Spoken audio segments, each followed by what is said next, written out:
வாங்க வீட்டில் சாயந்தரம் நேரம் பிள்ளைங்களுக்கு திங்கிறதுக்கு ஒன்றுமே இல்லைங்க. அதனால் தேங்காய் சுடுற நோம்பி எப்போ கொழுக்கட்டைக்காக எடுத்து வச்சுருந்தோம். இது எப்போவுமே நான் வருஷம் வருஷம் தேங்காய் சுடும்போது மீதி பண்ணி எடுத்து வச்சுருவேங்க. அதை போட்டு பச்சரிசி மாவு பிணைஞ்சி வச்சுருக்கேன். சர்க்கரை ஒரு கப்பு எடுத்து வச்சுருக்கேன். தேங்காய் வணங்கிட்டு இருக்கு. இதோடு போட்டு நம்ம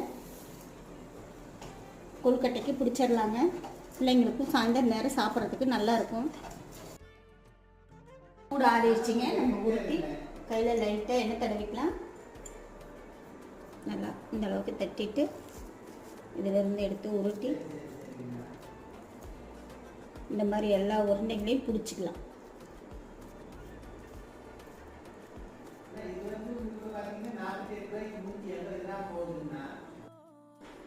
இந்த மாதிரி எல்லாம் உருட்டி வச்சிடலாங்க. ஒரு 5 நிமிஷம் வேகட்டும்.